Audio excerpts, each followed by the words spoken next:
a créé Psychasoc en 2000 exactement, donc ça fait un peu plus de 15 ans, avec l'idée de créer un centre pour travailleurs sociaux au sens large. On reçoit des éducateurs, des assistants de services sociaux, des aides médico-psychologiques, des psychologues, des directeurs, etc. Bon. Dans cet institut, on travaille sur des petits groupes qui viennent dans le cadre de la formation continue, 10, 12 personnes, et puis on travaille principalement à partir de la clinique, c'est-à-dire de ce que vivent les personnes sur le terrain. Et l'originalité, c'est qu'on fait ce travail à partir de la psychanalyse. Et puis voilà, ça démarrait tout doucement, j'étais tout seul au début, et puis maintenant il y a une trentaine de formateurs.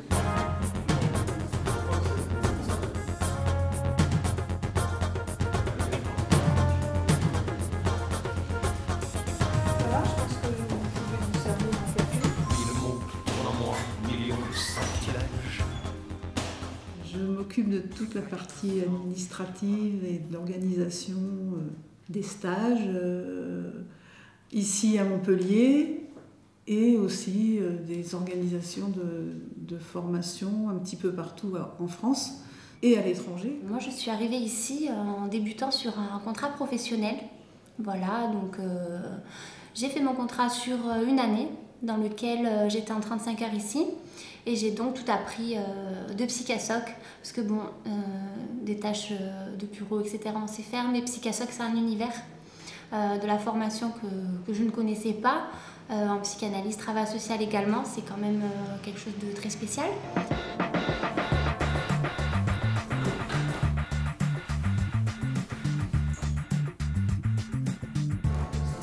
Je vous remets en main propre la question.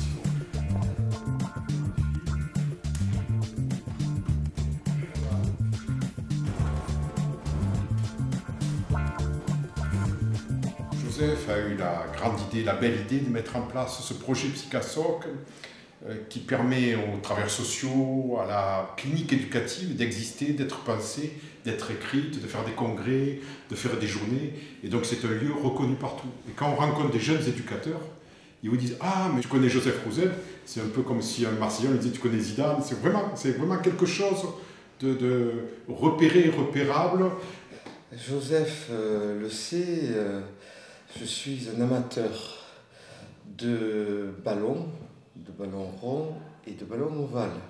Psychasoc, Joseph, depuis toujours, c'est celui qui talonne la balle dans la mêlée du social, du médico-social, de manière à ce qu'elle puisse ressortir et mieux être utilisée par les acteurs du jeu, par les joueurs, par les travailleurs sociaux, etc.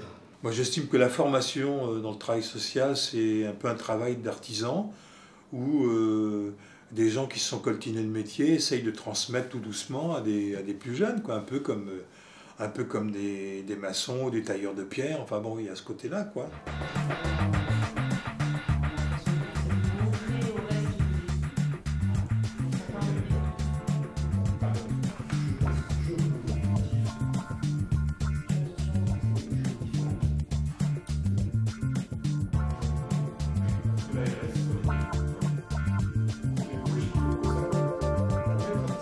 De Psychasoc, c'est qu'à chaque fois, je repars regonflée, à bloc, je sais pas, mais en tout cas regonflée par les échanges, la rencontre, et qu'en tout cas, ce que je suis venue chercher ici et ce que j'espère transmettre aujourd'hui, c'est pas des réponses, mais plutôt de l'échange, du débat, du partage d'expériences et de se mettre au travail ensemble, voilà. Donc c'est un endroit qui compte beaucoup dans mon parcours professionnel, dans ma pratique et voilà. Psychasoc est d'abord et avant tout un lieu de transmission. Donc il se trouve que les participants qui s'inscrivent dans les formations peuvent, durant la semaine, éprouver cette histoire dont parle beaucoup Otto Rank, c'est l'histoire de l'expérience. L'expérience est avant tout éprouver quelque chose, mettre au travail quelque chose dans le cadre d'un centre de formation. Mais aussi, l'idée centrale, c'est de mettre au travail ce qui les travaille. Et cette phrase, elle n'est pas de moi, mais elle est de Joseph. C'est une phrase qu'il m'avait dite il y a très longtemps et qui m'a beaucoup marqué. À chaque formation, la rencontre avec les stagiaires, pour moi, a été des moments très très intenses, quoi, très forts, quoi. peu à peu, moi, avec aussi l'expérience, j'ai mieux pu affiner ma démarche un peu pédagogique. Et du coup, j'ai pu être de plus en plus ouvert à ce travail très, très particulier, qui est celui de la formation, où il faut être à la fois amener des notions théoriques et en même temps donc rester ouvert sans cesse au questionnement, à l'interrogation, et dans ce travail incessant d'aller-retour entre disons, la pratique et puis la théorie, donc sans cesse, quoi. Donc ça, c'est vraiment la démarche clinique. Et là, j'ai énormément appris, quoi, des stagiaires qui étaient là. Voilà, il y a eu des moments de rencontre aussi extraordinaires avec les uns les autres.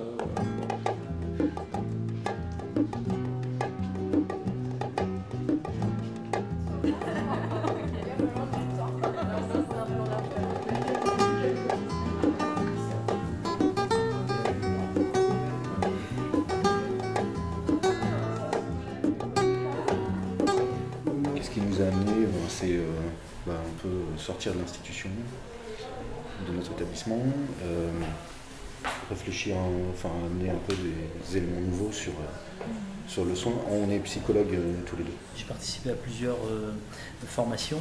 J'ai suivi Joseph Couzel depuis de nombreuses années, puisque pour moi il est l'une des références en éducation spécialisée.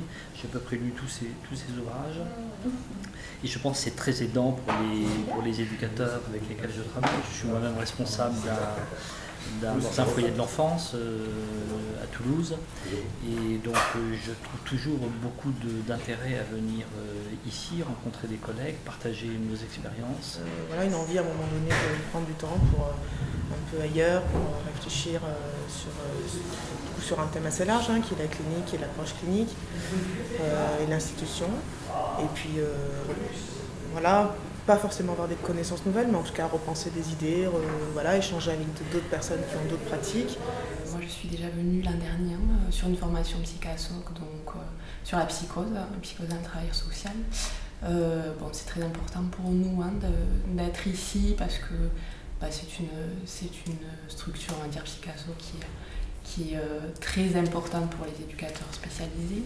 Je suis éducatrice. J'avoue que c'est très bien de pouvoir continuer à se former, même si j'ai fait beaucoup de formations quand j'étais plus jeune, éducatrice. Et bon, je suis à 2 ans de la retraite et je trouve que c'est quand même un moment où on s'occupe de nous dans nos institutions. Psychasoc, c'est vrai que c'est un peu le seul organisme où la psychanalyse est quand même l'outil de travail. Et dans notre travail social, c'est vrai que c'est quelque chose qui a tendance un peu à disparaître. Donc c'est vraiment très très important que ça puisse continuer à exister. Je sais qu'il y a pas mal de collègues qui ont fait des formations avec Psychasoc et chaque fois ça a été des retours très très positifs. Ce collectif qui ressemble d'ailleurs à une équipe de rugby, c'est-à-dire ce qu'il y a d'intéressant quand même dans le jeu de rugby, c'est que c'est pas tant les individualités, c'est l'articulation de tous ces joueurs entre eux. Il ne s'agit pas simplement d'exécuter la tâche et de sortir des ballons propres, si je continue à filer ma métaphore rugbystique. Il faut aussi s'intéresser à l'histoire de l'équipe, la culture maison, le travail institutionnel tel qu'il est construit et déconstruit de façon vivante par la parole des différents acteurs lors de ces phases de jeu institutionnelles.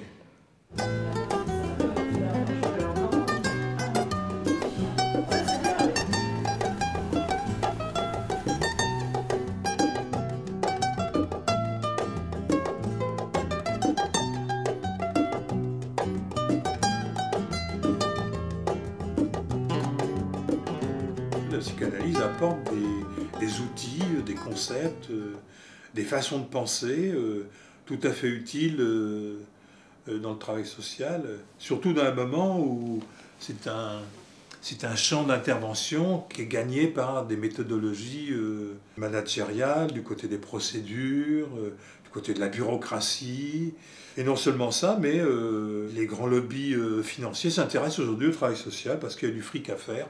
Donc ils introduisent tout doucement des modes de management absolument catastrophiques qui n'ont rien à voir. Donc voilà, donc on a une position en même temps, je dirais, militante. Et se former, c'est quelque chose qui reste important dans le parcours professionnel dans nos métiers. C'est de plus en plus difficile dans nos institutions sociales parce que le management a pris un petit peu le dessus sur l'humain.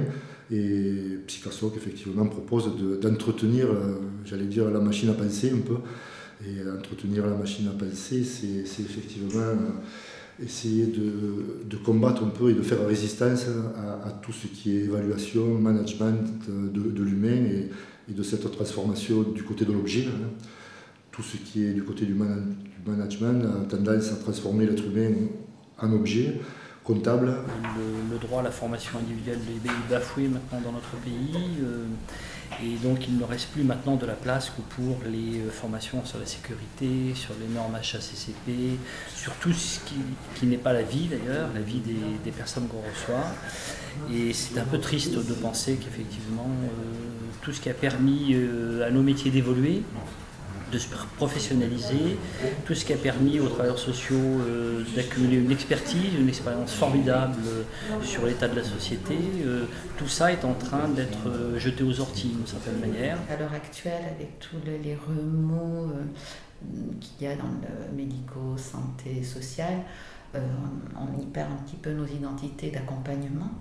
C'est compliqué pour nous sur le terrain de pouvoir accompagner les familles, les enfants dont on a la charge, c'est notre mission. Je crois que c'est une question de militantisme aussi d'être ici. On voit que voilà, c'est compliqué de maintenir le cadre de la formation pour les travailleurs sociaux, que c'est toujours une bataille à tenir et c'est important pour nous de contribuer aussi. Cette résistance est créatrice et que tout ça c'est pour avoir des retombées auprès des personnes auprès desquelles on travaille, pour qu'elles arrivent à avoir moins de souffrances, moins de difficultés dans leur vie. Donc c'est un combat auquel j'adhère et c'est un défi auquel Joseph nous fait participer, l'entretien de la machine à penser. Voilà, c'est à peu près tout, presque ce pourquoi je suis là. Ça fait 8 ans que je participe à ça et effectivement avec les autres formateurs, je pense qu'on est tous liés par cette idée-là. Donc les questions sont un petit peu les mêmes. Comment on associe les questions cliniques, c'est-à-dire le travail de tous les jours, à des questions politiques. Voilà pourquoi on veut continuer à se bagarrer et essayer d'aller contre cette espèce de machine infernale qu'est celle d'un monde moderne complètement bouffé par le chiffre, par une espèce de nivellement comme ça de la pensée où il faudrait même pratiquement plus penser, quoi. Je dis souvent, il ne faut plus penser, il faut dépenser. Aujourd'hui, voilà, c'est vraiment un monde de fric, quoi. On voit bien que le travail social, lui, il pose la question de l'humain avant tout, quoi. Aujourd'hui que tout s'est tu, qu'est retombée la panière des paroles, l'entrée en résistance se fait par la porte dérobée de l'espoir. Il suffit de quelques mains nouées pour que la lumière nous revienne. Donc la suite de l'histoire, parce qu'on ne va pas s'arrêter de vivre pour autant, on proposera encore quelques formations, par exemple la formation de superviseur que j'anime avec des collègues, je pense qu'il continuera, et puis le gros de la formation va être du côté des formations au sein des établissements. C'est Julie Martin qui va gérer toute cette partie-là, et nous, on va continuer de gérer les formations animées par Joseph Rouzel à Montpellier. Et lui, il continuera aussi de faire de l'intra quand il sera disponible. Donc je serai en contact avec les formateurs, je m'occuperai d'organiser les formations qui ont lieu en dehors des locaux de Psycasoc, qui, eux vont continuer les formations individuelles dans d'autres locaux.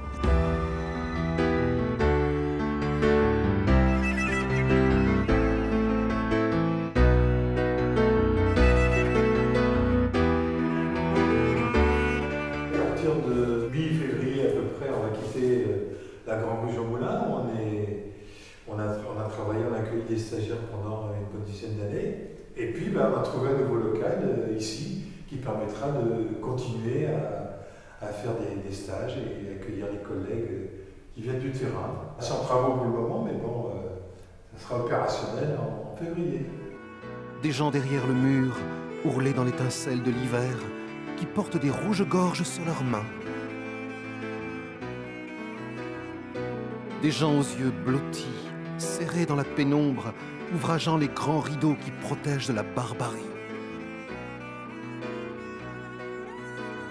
Des gens de parole ont ouvert un tout petit soupirail dans le front de la tourmente, si bien que le vacarme se fait plus serein. Psycasoc continue, ne s'arrête pas, voilà, il faut bien le préciser. Ce ne sont pas toutes les formations en individuel qui continuent, certaines formations sont maintenues, mais toutes les formations et tous les thèmes seront traités en intra. Voilà. L'idée, c'est donc de poursuivre la passe, je crois, de façon un petit peu plus aménagée en fonction du contexte. Je trouve très très important que ça continue, parce que beaucoup de professionnels qu'on a d'ailleurs rencontrés dans les formations nous ont dit combien c'était important ce qu'amenait Psycasoc, avec la clinique psychanalytique, combien cette attention que l'on a aux personnes, au sujet qui est là, avec lequel on est en relation, avec lequel on essaye de parler, on essaye de comprendre, combien cette approche psychanalytique est très, très, très importante. La formation est indispensable à notre travail et les institutions doivent en prendre conscience. Moi, ce que je crois, c'est que rien ne s'arrête réellement. Les choses reprennent sous une autre forme. C'est ce qu'on peut espérer tous. Les jeunes générations arrivent. Moi, je termine. Je pars bientôt à la retraite. J'essaierai d'aider, de continuer à aider d'une autre manière. L'idée, c'est de poursuivre dans un institut de formation qui va être un petit peu réduit et où la formation d'art thérapeute va continuer et où je serai amenée à l'autogérer. Et donc les formateurs qui oscillent depuis plusieurs années autour du centre qui est donc Joseph Roussel continuent à parcourir leur souhait que les formations continuent. Voilà, donc ça continue. Joseph va continuer, nous allons continuer avec lui à tenter d'être les passeurs, à jouer avec lui, alors soit comme pilier, soit au talonnage, de manière à poursuivre sur ce que je crois depuis 15 ans maintenant, Psycasoc tente de faire, c'est-à-dire passeur d'une clinique des humanités. L'esprit de ce travail, c'est-à-dire une clinique de la rencontre humaine, ça, je pense que ça va rester vivant et qu'on continuera à soutenir des équipes dans leur travail au quotidien. Longue vie à Psycasoc.